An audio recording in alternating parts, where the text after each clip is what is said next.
ఈరోజు మీ జోస్ చూస్తా ఉంటే ఖచ్చితంగా రాబోయే ఎన్నిక ఏదైనా కూడా ఒక ఎమ్మెల్యే ఎలక్షనే కాదు, రేపు వచ్చే కార్పొరేట్ ఎలక్షన్ లో కూడా ప్రతి కార్పొరేటర్ మీరే గెలుస్తారని నమ్మకం కలిగింది. ఇదే జోస్, ఇదే ఇదే ఇదే ప్రతి దగ్గర ఎక్కడెక్కడ మన వాళ్ళు ఉన్నారు, ఎక్కడున్నారు, ఎవరున్నారు, ఒక్కొక్క బూత్ ఇన్ఛార్జ్లు ఎవరైతే ఉన్నారో ఆ బూత్ ఇన్ఛార్జ్లు అందరూ మంచిగా ఐడెంటిఫై చేసుకొని పద్ధతిగా ఖచ్చితంగా మన గెలిపే లక్ష్యం, కేసీఆర్ ముఖ్యమంత్రి కావడమే లక్ష్యం అనేది గుర్తుపెట్టుకొని మీరు అందరు పనిచేయాలని కోరుకుంటూ. పార్టీ ఎప్పుడు గెలుస్తుంది? ప్రతి బూత్ కు 2 కార్యకర్తలను నువ్వు ఇచ్చినప్పుడు మాత్రమే పార్టీ గెలుస్తుంది. ప్రతి బూత్ కు 2 కార్యకర్తలు.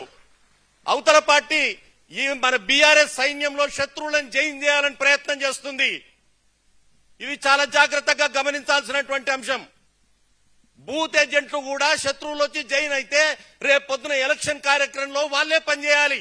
ఒరిజినల్ కార్యకర్తలు ఎవరైతే ఉన్నారో, తెలంగాణ ఉద్యమం నుంచి తెలంగాణ పార్టీ కార్యకర్తలు పనిచేసిన వాళ్ళు ఎవరైతే ఉన్నారో వారు మాత్రమే బూత్ ఏజెంట్లుగా నియమించుకోవాల్సిన అవసరం ఉన్నది. అప్పుడు మాత్రమే ఒరిజినల్ కార్యకర్తలు ముందుకు వస్తారు, మన ఓట్లు ముందుకు వస్తాయి.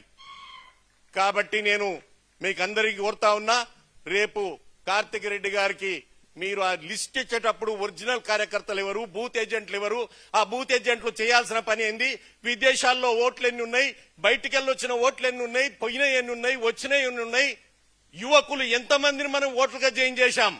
యువకులు ముఖ్యం. యువకులు లేని దేశం లేదు. ఈ దేశానికి వెన్నుముకనే యువకులు. ఆ యువకులు ఎంతమంది ఓటర్లుగా వచ్చారు, ఎంతమందిని మనం జాయిన్ చేయించాం, ఈ లెక్కంతా కూడా బూతింగ్ ఏజెంట్ల దగ్గర ఉంటది. ఈ రోజు సమస్యలను తప్పించుకోవడానికి శత్రువులను మన దాంట్లో కలపడానికి ప్రయత్నం జరుగుతా ఉంది. అది గమనించాలి.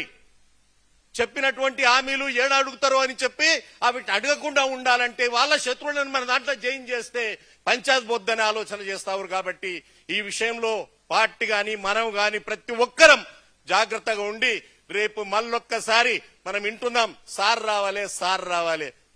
సార్ ఎట్లొస్తాడు?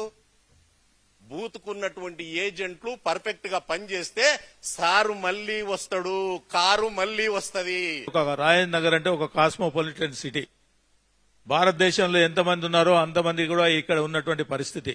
కాబట్టి ఇక్కడ ఉన్నటువంటి వాళ్ళు ఎవరు, ఏంటి, ఎక్కడున్నారో, ఉన్నారా లేరా అనేది కార్యకర్తలకు చాలా పెద్ద సమస్య. కాబట్టి ఆ సమస్యను పరిష్కారం కోసం ముఖ్య నాయకులు, కార్యకర్తలందరూ కూడా ఇన్ఛార్జ్లు ఎవరైతే భూ స్థాయిలు ఉన్నారో వాళ్ళందరూ కూడా ఇన్ఛార్జ్లు తీసుకుని ముందుకు పోవాల్సినటువంటి బాధ్యత ఉన్నది అని చెప్పి కూడా మీకు తెలియజేసుకుంటా ఉన్నాను. సభ్యత్వం కూడా మీరు ఎవరినో ఒకరినో ఏడనో కూర్చొని కాదు. సభ్యత్వం ఇప్పుడు మొత్తం టోటల్ గా కూడా వాట్సాప్ లో గానీ మనకు ఉన్నటువంటి ఆన్లైన్ లో గానీ రావడం జరుగుతూ ఉంది. ఆ పద్ధతిలో మనం చేయాల్సినటువంటి పరిస్థితి మీకు అందరికీ తెలుసు.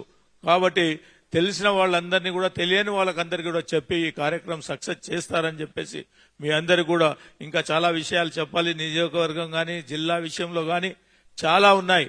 ఇవాళ ఈ ప్రభుత్వం చేస్తున్నటువంటి అడ్డమైన ఆలోచనలు రాజకీయ కుట్రలు కాదు, రియల్ ఎస్టేట్ వ్యాపారం చేస్తున్నటువంటి యొక్క ముఖ్యమంత్రిని నిలదీసే కార్యక్రమం ఆసన్నమైందని చెప్పి కూడా ఈ సందర్భంలో మీకు అందరికి కూడా నేను మనవి చేసుకుంటా ఉన్నాను. వారికి సరైన రీతిలో సరైన టైంలో మనం బుద్ధి చెప్పాలంటే రేపు కార్పొరేషన్ గాని కార్పొరేట్ ఎలక్షన్ గాని మనకు ఉన్నటువంటి ఒక నియోజకవర్గ ఇన్ఛార్జ్ ఉన్న కార్తిక్ రెడ్డి ఆలోచనల మేరకు మీరందరూ కూడా ముందుకు పోవాలని చెప్పి మరొక్కసారి మనవి చేసుకుంటూ ఒక విషయం మాత్రం గుర్తు పెట్టుకోవాలి. మనం అందరం కూడా కేసీఆర్ గారి సైనికులం. కేసీఆర్ గారి ఒక పార్టీలో పనిచేస్తున్న వాళ్ళం.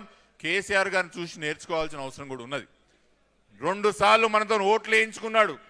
మన కష్టాన్ని, మన శ్రమని, మన రక్తాన్ని దారపోసి ప్రకాష్ గౌడ్ గారిని గెలిపించినామా? ఒక్కరినంటే ఒక్కరి గురించి ఆలోచన చేసి ప్రకాష్ గౌడ్ గారు ఇంతమంది లక్షలాది ఓటర్లు, వేలాది మంది కార్యకర్తలు నన్ను గెలిపించిండ్రే, వీళ్ళ కోసం ఆలోచించాలని ఒక్కసారి కూడా ఆలోచన చేసిండ్రా ప్రకాష్ అన్న గారు అని అడుగుతున్నా. నిట్టనడునా అక్కడనే వదిలేసి ఆయన స్వార్థం కోసం మాత్రం కాంగ్రెస్ పార్టీలో పోయి చేరిండు. మనలో కూడా కసి ఉండాలి, మనలో కూడా ధైర్యం ఉండాలి. ఎట్టి పరిస్థితిలో ఎన్నికలు వచ్చినప్పుడు ప్రకాష్ గౌడ్ ఎట్టి పరిస్థితిలో అసెంబ్లీ ముఖం చూడకుండా ప్రకాష్ అన్న మనం చేయాల్సిందని చెప్తున్నా. ఈ రానున్న రోజుల్లో మళ్ళీ తెలంగాణ ప్రాంతాన్ని మనం అందరం ముందున్న పరిపాలన ఏ విధంగా ఉండి దాన్ని తిరిగి తీసుకురావాల్సిన అవసరం ఉన్నది.